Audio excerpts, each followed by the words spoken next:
I'm really happy to announce Julie Jennings from Sylvia Group. She's the executive vice president there. It's a great insurance company. It's a small business. We love Sylvia Group. She's going to talk to us about Worksite Wellness, the new trends. And you know, Julie's been chairing the Worksite Wellness Collaborative for years, and when I was a student intern, she took me under her wing, and I'm really happy to collaborate with her. And so she's going to talk to us today about emerging trends and open discussion, so enjoy. Yeah, hopefully I'm going to talk with you because part of what I put together is just things that have come up on my radar screen as I work with other employers in the community to set up their benefits programs, and of course we think of benefits to also include wellness programs. So hopefully these will give you some ideas. I don't in any way mean to say that you should be taking this as a potluck approach to your wellness. So some of the things that we'll talk about, I offer them up really to be able to incorporate into the grand scheme if they fit into what your employees' needs and interests indicate. Having said that, let's see if I can work this thing. So when we talk about wellness, I think that over the past few years we have seen a trend of the term wellness to become interchangeable and maybe even more utilized as the term of well-being. So what really we're looking at in terms of the evolution of wellness is that we're going from some of those very physically oriented things that we put into wellness programs. You know, the typical let's have a wellness program, and the first thing that the guys say is, or the girls say, is, how about a Biggest Loser challenge? Or we look at exercise and, okay, let's give everyone pedometers and measure the amount of steps that we're going to do. They're popular. They're good to start, you know, establishing some collaboration among employees and some peer and social interaction. The health risk assessments are something that employers have used, but as Mari mentioned, you know, using them but not evaluating what the results are and what the data shows you can lead to a point of really not being as effective as you could be. Smoking cessation, obviously we continue to try and promote, you know, smoke-free environments, healthier environments, and smoking cessation is one of those areas. Angie is one of the trained smoking cessation providers in the community, so if through the process of your employees' interests and needs survey, you find that there are employees who do smoke and who want to quit smoking, sometimes that doesn't always happen together. The last holdouts are the last holdouts for a reason, but there are definitely resources to take advantage of. So anyway, that's what we've always, you know, started out with wellness programs, sort of those pillars, those basic programs, and we find that we're moving to a broader scope of programs now that are really focused on improving the well-being of our employees. So we're not just looking at those physical things, but we're really looking at their spiritual, their emotional, their financial health, their social interactions that all relate to their job satisfaction and their success in performing as employees and really as members of the community. So from that point of really expanding wellness into well-being, then we start focusing on this term called engagement. Do many of you use that term of you know, measure, or do you measure your employees' engagement at work? It's definitely something that we should, you know, engagement is a measure really of how happy really your employees are to work for you and how motivated they are to do well to further the organization. So who wouldn't really want a work environment where employees feel connected to their work and are motivated to do their job well? And this is where we start talking about return on investment. So in the past, the ROI for wellness programs, you might have looked and said, how many people participated in the wellness program? How many pounds did we lose as a group? These are great measures, but or how have we been able to reduce our health insurance premium through our health claims. If you're a larger company, that's something that you may have been able to measure. But we're looking really at engagement, and this is a matter of surveying your employees to see how happy they are doing what they do. Because if they're not happy in their jobs, if they're feeling stressed, it's affecting their personal health as well. It's not, the stress of all of that really. So it negatively impacts your employees, but it also negatively impacts your bottom line. Because if people could feel like they, could walk out the door, without much convincing, they will. So Towers-Watson, the last survey results that I could find is a survey that they did in 2012. And they found that 65% of the respondents were not highly engaged. In other words, 35% of the employees that were surveyed were engaged in their employment, 65% were and they actually measured them as whether they were, let me just check those terms that they used in the survey. 22% were unsupported. They didn't feel like they had management support in their position. 17% felt that they were detached. I have no friends. Do you survey your employees? Do you ask questions like this? We do at our workplace. Do you have somebody at work that you consider, at least one person at work that you consider a good friend? Do you feel that your manager knows what your goals are and is helping you to achieve them? These type of questions, we actually survey our employees every year to measure how happy they are where they are. And it's maybe selfishly for the organization to make sure that, that we're more productive if we're happy, but it has a lot to do with wellness also and the health of the employees. 26% were totally disengaged. Those were the ones that had their eye on the door the entire 8 hours that they were there every day. So that's something that really we want to turn around. And I think that we can do that through our wellness programs. So when you do have the conversation with your senior management team about the wellness program and what it can do and what the potential return on investment is, this is another factor. And this is something that you should be evaluating because the small things that you do as part of your wellness program are creating different levels of social interaction among your employees that will make them happier at work, hopefully, and they will become more engaged through that process. One of the two critical gaps that was identified in this survey was that sustainable engagement is creating an energized, so this is something that is not happening that needs to happen. It's creating an energizing work environment that promotes physical, emotional, and social well-being. So we really are expanding and moving forward in the continuum of wellness to well-being, to engagement, and incorporating all these ideas together. So one thing I wanted to talk about is lifestyle management as part of your wellness program. So stress, we all know, stress is and again, if you're surveying your employees through the wellness program, how many of you can anyone share a result about your survey in terms of, I think if you have a question on stress, or Mari, do you find that with your clients that's top 2, top 3? Yeah, and actually, we have to remember that stress is a symptom, right? And that you have to look to understand what the underlying causes are. Because stress is just a symptom. Mm-hmm. So what are the underlying causes that are, for the stress? Mm-hmm. So the stress could be work-related.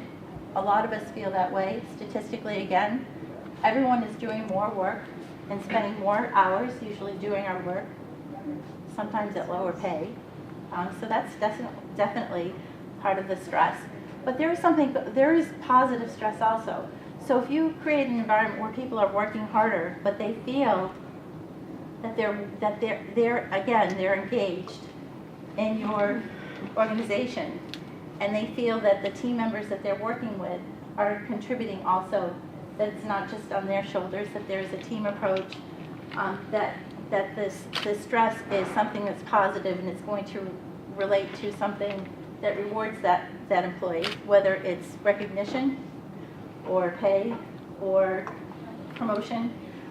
There are several ways to recognize it. But at personal stress also, we just can't close that door and come to work and not have the personal stresses that weigh us down, affecting our work and our health, both physical and mental. So some of the things, and these are very, like if when you survey your employees and you go, hopefully you'll go through the Massachusetts program for your organization of setting up a plan, identifying what the needs are, collecting your data, finding out what areas you want to tackle in your long-term plan, what you're going to do this year, in the first 6 months, what you're going to do in the first year, in the first 2 years. If this comes up, this stress comes up, some of these things, as I said, are just things to consider as ways to address the symptom of stress and how you might alleviate that symptom. So flexible work hours, a big issue for people who have children at home, for people who have parents at home, for people who have a lot of medical needs maybe that they need to be out and about. Time off for preventative visits. We know that our health plan covers 100% for physical exams. Not all of us can have on-site physical exams. Bless you. Who's but maybe as a simple benefit, like when you're collecting data again, if you see that your employees are not going for their preventative screenings to the extent that you'd like them to do, maybe what you want to do is give them a half day off to go for their preventative screenings. This sends a message from senior management that this is important to us, we want you to do this, and we're giving you time to do it. Personal services, deliveries at work. If we have a fruit truck, a produce truck that comes to our parking lot every Monday afternoon, and so our employees know on Saturday that they don't have to go to the grocery store to get vegetables and fruits because the Kekana's truck is coming on Monday afternoons, and it's a great benefit. Everyone waits for that email to come out that says she's here. We all go out with our little bags and we buy our produce for the week. So it's a time saver, and it also sends a message again that we want our employees to make healthier food decisions. Other services, does anyone have personal? I know the larger you are, the easier it is to do. I wish someone would come and pick up dry cleaning. Dry cleaning. You can work in a cubicle, you can get a manicure. Oh, Yeah. wow, Yeah. how Yes. nice. Or a chair massage during the work day. So At your place of work? no, at Ocean Spray where my husband's work. Oh, wow. They- That's awesome. We did that. We had someone come in and do chair massages at our office as just a break for our employees. One time. It would probably rank. I don't know why we've never done it again, because it probably ranks as one of the top 3 things that our employer has ever done for us. So definitely there's things to help. I think it does more than gives you that service. It gives you time, and it lets you know that somebody else values your time. And so on-site medical services, and I'm going to talk a little bit more about telemedicine. And it's interesting because I've asked Angie a couple of times, do we want to talk about telemedicine as one of we have monthly meetings that some of you know, and we have different topics, and we're not really talking about healthcare too much, we're really talking about wellness, but I think that telemedicine definitely has a place within your wellness program, which we'll get back to. Mindfulness and meditation programs.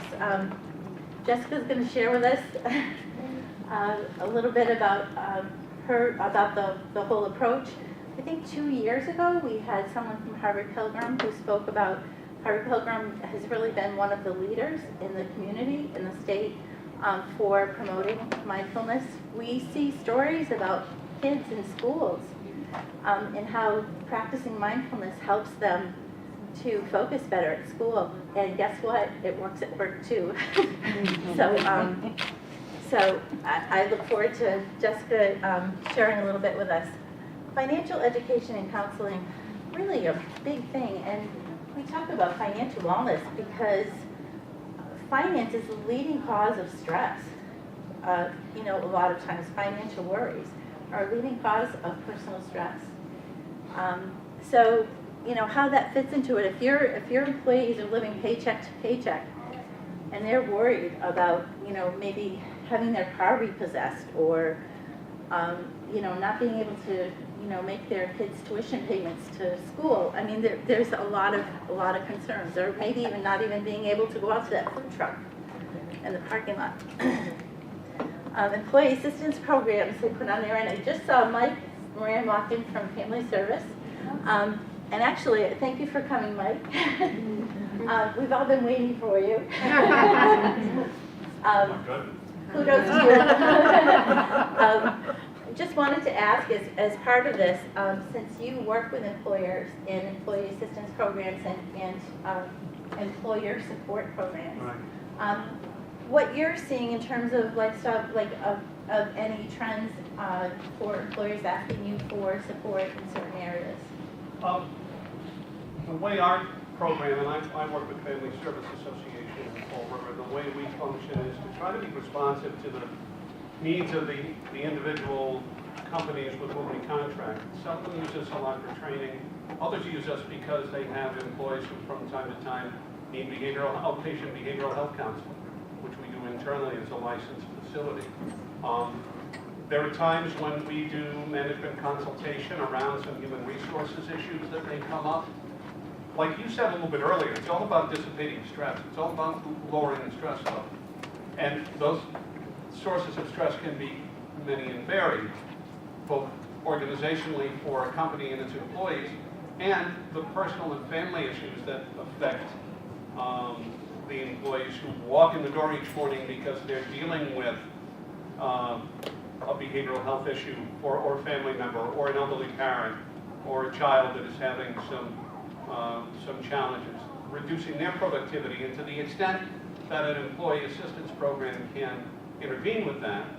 And the example I always use is if a company has in their main office, their business hub, their copy machine, fax machine, you know, those monstrosities that we all have in our office, if that breaks down, no one thinks twice about getting on the phone with the person with whom we have a service contract and getting somebody in there to repair it. We need this to function.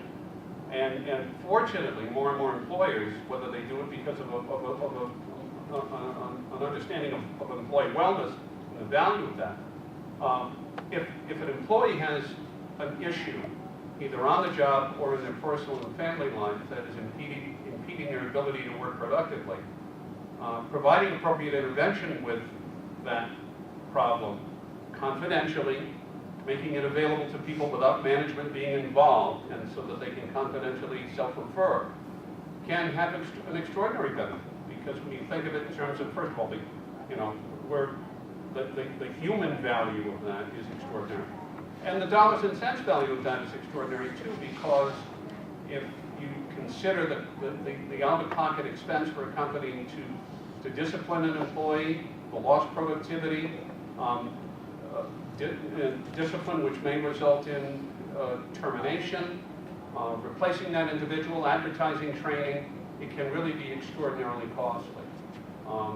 And so, as I said earlier, just to close it up, we try to be responsive to the needs of the individual organizations. Some, as I said, some of them use us for training.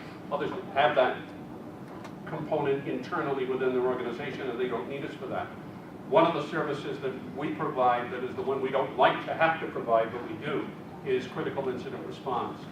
And we've done altogether too much responding to workplaces where there's been some sort of an unexpected trauma, whether it be the severe illness or death of an employee, sometimes unexpectedly.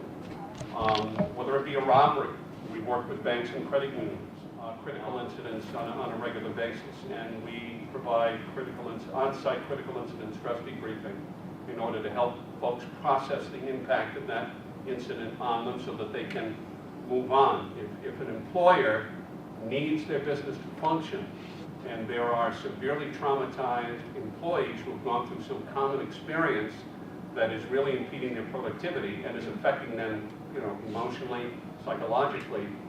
Providing a necessary intervention with that can have a tremendously beneficial effect and contributes to your theme of the day and the purpose everyone's here, to the overall wellness of the employees. Definitely, as employers, we don't want to, aside from the things that happen at the workplace, we don't want to be in our employees' business. But we do know when something doesn't seem right, whether they're failing in their work duties or there's more absenteeism. Having this resource to really be able to direct employees, and part of the training that Mike mentioned is also training your supervisors to recognize situations that really make sense for a referral. So some of you may already have EAP programs, and they're probably underutilized, grossly underutilized. So, if you're looking again at your Worksite Wellness program, and I haven't gone through the entire program through the state of Massachusetts, but there might be a portion of that really addresses that. Again, you want to use the resources that are available to you, or consider what resources you need to outsource, because employee assistance is not something that you really have in-house. It's just having that awareness and alertness to be able to refer people out. Support programs of all sizes and shapes, whether it's Weight Watchers at work or your own homegrown versions, or changing your snack and vending and catered meals and so forth. And we look forward to hearing more on that from our next speaker. So I want to focus partly on money stress as a productivity killer at work. Research recently shows that it's costing some employees more than 2 weeks a year in productivity. It should really say employers, I guess, right? Vast majority of full-time employees, 80%, say that they have financial stress, according to a survey, and 33% of employees spent an average of 1.7 hours a week dealing with personal finances while at work, according to a Harris poll that was done in July of 2014. So that's pretty recent. Those are pretty big numbers, percentages. 40% of employees said that they would take advantage of a financial wellness education program offered at their work site. The problem is, what does that look like? So we all know that our employees need help, but do they need help with debt consolidation, credit counseling, home purchase, managing money, carrying on a budget, saving for college, saving for retirement? There are so many areas of it. So this is a little challenging, I think, because employers don't necessarily want to bring someone in to their organization who is attached to selling something. And that's a lot of times where we end up getting the financial wellness education. But there are resources available that we can help you find if this is something that you want to bring into your workplace to help your employees and drill down to what's concerning them. So if this is coming up, if 80% of your employees are saying we have financial stress, then that to me would be a really good indication that you need to consider bringing something into your program at work, your wellness program, to deal with that. I mentioned telemedicine in the workplace. Do any of you have telemedicine services as part of your health plan? We're just going to start to offer them this coming fiscal year. Okay. And it's an interesting situation in that we recently had somebody call there, and they were able to prescribe over the phone, which I thought was really interesting. Yeah. So But it started. I'm not promoting this company in particular, but they are actually, as far as telemedicine organizations, American Well is an extremely, I think, a very good quality organization, and has some really good features and screening for the doctors that are in their program. But large employers are definitely including telemedicine into their workplace. And it is coming down to smaller employers. Do any of you have Blue Cross for your health insurance plan? Yes. So Blue Cross actually is partnered with Amwell. So some of you that are on, like if you're on self-insured plans, it might not be on your plan yet, or if you haven't renewed your plan yet this year, but they are baking it into all of their fully insured plans, and it's an option for their self-funded plans. So automatically your employees will be able to go have telemedicine services for an office co-payment. Now, why do I consider this part of a wellness program? What do you think happens to people who don't get out of work to go take care of medical situations? They get worse. They miss more time. You know, so it is part of your wellness program because, and they're spreading germs. Right. You know, so definitely, I think that it has value as part of your, again, of your culture. That we want you to take care of yourselves, and part of that is taking care of minor illnesses promptly before they get worse. So, and again, this is Amwell. Some of the other benefits: 24/7. Your employees and their family members can call, whether it's in the evening or, you know, so they don't necessarily have to call from work either. They can wait until they get home. No appointments. You just sign in. The average wait time for this company is like 3 minutes. Doesn't mean that that's all that you're going to wait on every single call. It's interesting because with them you can actually select. You can select a doctor. So if you've like had an appointment with a doctor before and you want to talk with that doctor, then you can schedule an appointment with that doctor. Like they're not available 24/7, but they'll schedule it the next time that they're working. So they might not be working when you call in again. It is obviously HIPAA compliant and secure. So they have commonly treated conditions. I don't know if you can see it in the back of the room: cough, sinus infection, sore throat, conjunctivitis. I don't think it's there, but that's a big one. Oh yeah, pink eye is there. Cold, flu, headache. Weight concerns. They have nutritionists. You can call and talk to nutritionists on it. What's really interesting is they have mental health providers also. So this is a really big thing because I am a proponent of having mental health providers right in the primary care doctor's office and right in the pediatrician's office, because a lot of times things go unnoticed in that office, or there's a referral made, but there's a stigma to making that call to a mental health provider. So I'm not talking about severe, medical bipolar type conditions or whatever, but we're talking about situational depression, anxiety, not knowing where to cope. It really does make a difference, I think, to have these as an option. Some companies are actually setting up kiosks. So I know that we have some employers that still have nurses, right, on staff, but that's sort of a dying. I think it's not. Yeah. So, but you can have a private room kiosk so that your employees could actually, instead of going to see the nurse face to face, could go see the doctor, and it is face to face. It's streaming. They're on mobile apps, so your younger employees can can actually I think they said a very high percentage of people actually use mobile apps on their iPhones or Androids to do this. So I thought this was really interesting. Has anyone heard about this? So Aetna. Oh, yeah. Yeah. Aetna Insurance, headquartered in Hartford and one of the largest insurance companies, actually is paying its employees to sleep. No, not well.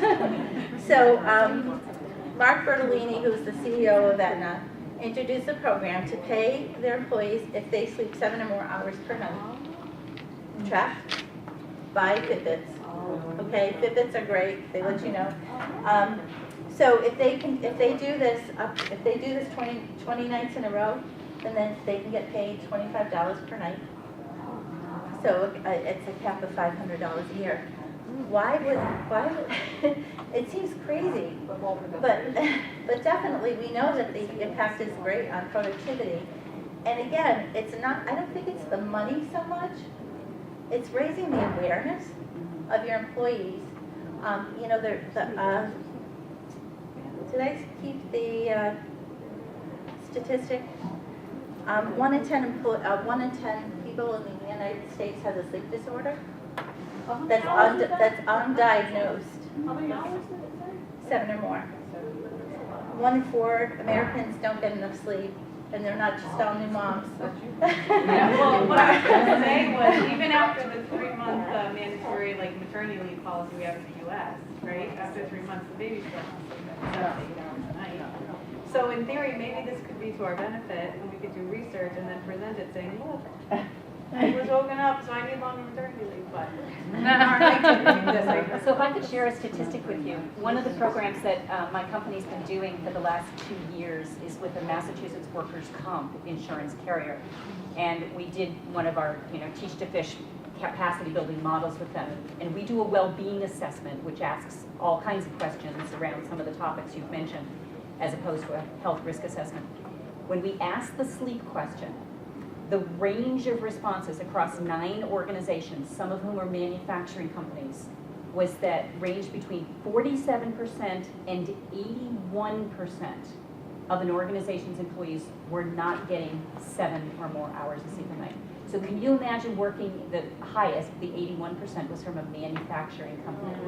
Can you imagine the cost from, and this is why this workers' comp carrier obviously is, looking at these kinds of things, the potential cause of workplace accidents, other things, if 81% of your workforce was not getting enough sleep. Just a little statistic from here in Massachusetts. It's amazing. Now, I would guess that if most of you went to the CEO of your organization and said, I'd like to put a sleep management program in, and I'd like to have incentives for our employees, you'd have to do some convincing. What's really, I think, interesting about the Aetna situation, and really all the great, Mara, you gave kudos before to family service, and it's partly because of going through that program, but I would say it's mostly because that culture comes from the very top down, and that's something that I think that we're all struggling with in this, if we have tried wellness programs at work, is that it's hard to sustain them because we get the head nod that yes, we want to do it, but then the next thing you know, you're the wellness coordinator, and they're pulling you off of that to go do something else. And so it keeps getting dropped in the priority of your organization. And so when you take a CEO of a company like Aetna that has 35,000 employees, and he says, I want my employees to come to work and be productive and be healthy, and I'm willing to pay them for it. And this is something that has scientific evidence that if we don't get enough sleep, we're not as good at we're not as good as we could be. And so I think it's really interesting, and it's being able to push the envelope to that point. Julie, one other thing I want to just mention is that I was not aware of, and actually a client told us about this, is that some EAP programs now offer sleep coaches. So that's something to check out and just see if that's available from your EAP and promote that to the workforce. And get coaching Again, around those Fitbits, I would say that the Fitbits are the first clue to, we all might think that we're sleeping fine until you wear a Fitbit for a week and you find out that you have a lot of interruptions in your sleep that you're not aware of. Or you might have other health issues that you had no idea, irregular heartbeat. We just could track it up to go to the bathroom all the time. Yeah. Look at that. Well, if you go, so the whole thing is that, and the Fitbit tracks it, is if you go right back to sleep, then that's not an issue. It's the interruptions that aren't followed, by immediately, I think, going back to sleep. So moving from lifestyle management, just a few things on workspace management. Incorporating, and I think that this is a trend, is that we're trying to incorporate physical fitness into the workplace so that it goes beyond. I think that we were very, ergonomics was very popular. Our friends, the physical therapists, I wish that they would come back to our meetings. I know. They're still with us. but- So we do, it's very important to look at your posture and how your desk is set up, and, you know, you have the right things for your wrist to be on the computer and all that good stuff.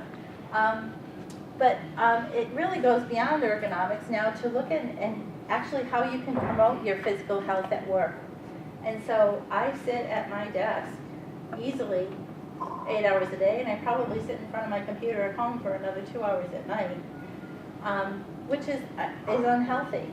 And so looking at things that you can do to help your employees achieve better physical fitness without really changing too much. Exercise balls instead of chairs at work. Replacing desks with standing workstations. They have really great, I don't know if any of you have them. You can adjust, you can stand up for a while, you can sit down for a while, giving that flexibility. For employees who do stand on their feet all day long, giving them those anti-fatigue mats, you know, to avoid the stresses, the knee stresses, the plantar fasciitis and all those things. Treadmill workstations, I would love to see this in my own workplace. I feel like I do webinars so often at work. It seems like I have like 2 or 3 webinars a week, and I have to like sit at my computer and listen to this webinar. They can't hear me breathing loud if I could be on the treadmill and watching it at the same time. So, I mean, these are costly, but definitely this is one of the ideas. So if you can't build a gym for your employees, or, you know, your employees say that they don't have enough time to go to the gym, this is sort of a nice option, you know? Julie, I was going to say you can come listen to your webinar at the Y. Oh, Because we have those treadmill workstations, well, it's not a workstation, but we have the treadmills and ellipticals that you can, they're all Wi-Fi, and you can go on the internet, so Awesome. we welcome Can you you to come reserve watch your one? webinar. Like, I don't know what would happen if I showed up and I couldn't use one. Yeah. But that's great to know. Yeah, it's good to know. Dress code changes for comfort, for health, and for climate control also. So whether you do dress down days, or whether you allow people just to maybe, you know, in the summertime when it's warmer, or when the weather's, you know, it's going to be a beautiful day this week. Everyone bring your sneakers to work, and you can actually, you know, go out and walk, or, you know, on your breaks or something, or just wear your sneakers today. Hold walking meetings. Again, this is not for the faint at heart, but, you know, for those that it's definitely a trend that is for some, I think, some corporate cultures it works very well to actually have a meeting with 2 or 3 people and do it while walking. Purchasing wireless personal trainers, and I put as the last one creating an indoor and outdoor park course, or like a fit trail. This is something that I was trying to do within our office complex, so that when you went to the copy machine, you would have, like, there would be something to say what exercise you could do while you're at the copy machine, and then when you go to the water fountain, have something else, like to have like these little reminders around the office. So like, when you went there, you didn't just like stand there; you could actually do something. And obviously, we know that that there are a lot of movements and motions that we can do in our chairs that aren't too X-rated. So, we've had chair yoga in the past, and it's a good reminder. So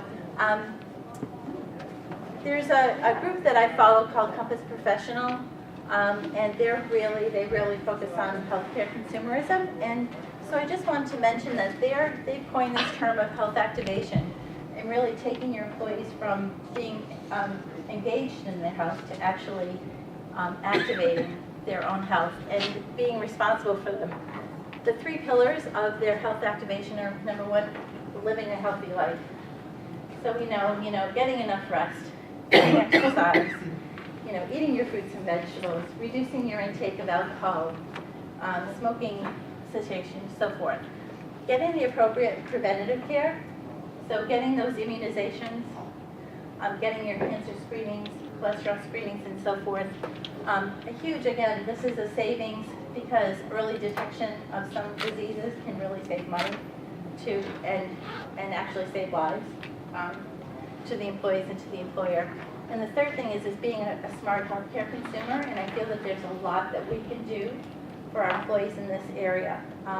Recently listening to one of the leading health insurers in Massachusetts talk about their quality value of doctors and the standards that they have, the doctors that participate in this contracting, what they're expected to do to meet these quality contracting. And this is really in doing like total patient health management.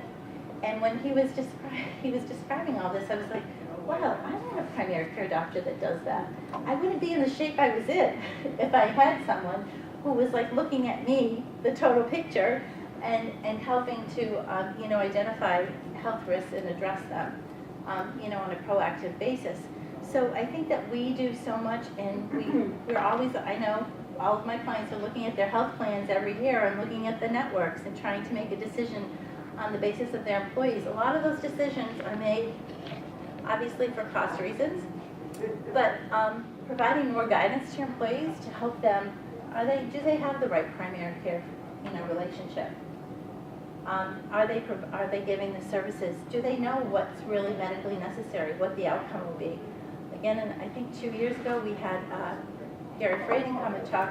He has the medical guide that helps people really look at their medical decisions and know what questions to ask. So when a doctor says, I want you to take this pill, to be able to say, well, what can I expect like for results of this? Out of 100 people with my condition and my age who take this pill, what is the likelihood that I'm going to, that it's going to do me good? Or is it going to do me harm? Such as like some of the cholesterol medications that you have to check your liver all the time, as opposed to maybe doing diet and exercise and eating grapefruit. So there's a lot more patient education I think that we can do, and our employees would welcome it through the wellness program. So that is my presentation. And what I'd like to do is open up to, I've just mentioned a few ideas and trends that are going on, but would you, Claudia, like to share something that you're doing? No, I'll ask you something. Okay. What's this fruit and veggie truck that you get once a week? Oh, yeah. I think it's Kikanis, maybe? It's a Greek name, but I will get it for you. They're from Fall River, I believe. Oh, they go up to Dartmouth. Yes. And she comes and she parks in our parking lot, and people come out. She just stays for about a half hour.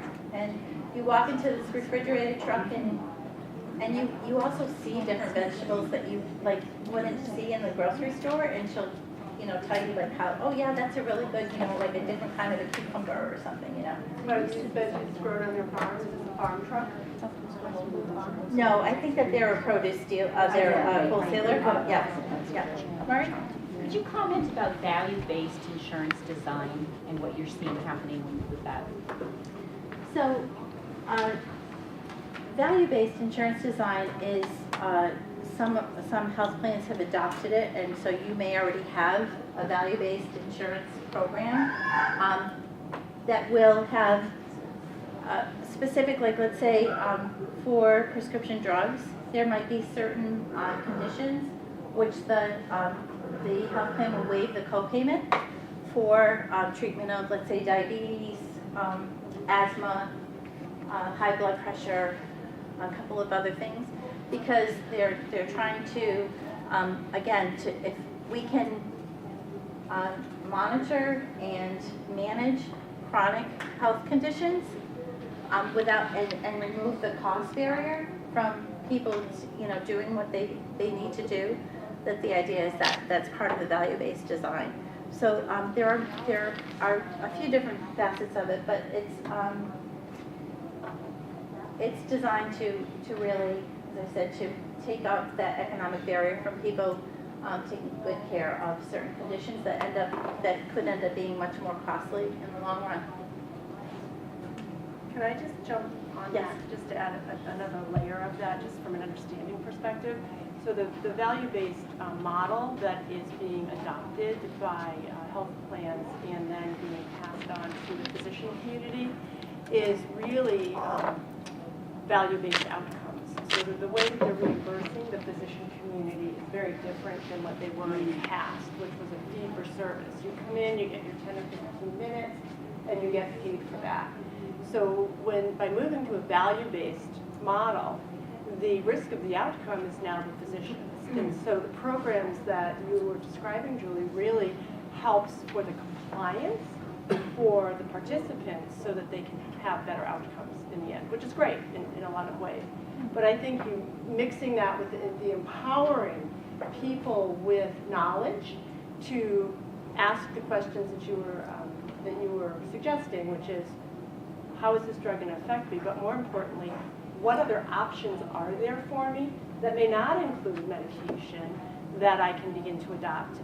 Those are the sorts of questions I think that we really want to see people beginning to ask on a regular basis. And you only feel comfortable with that when you have knowledge to be able to feel that you are empowered to ask those questions and that there is an alternative for you. We all need health advocates. Yes. Maybe that's what it is.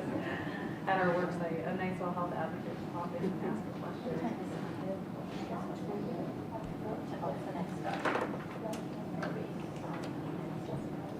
Okay, where? Yeah, we're a little over, I was Okay. going to say, but. That's okay. I think that we're, yeah.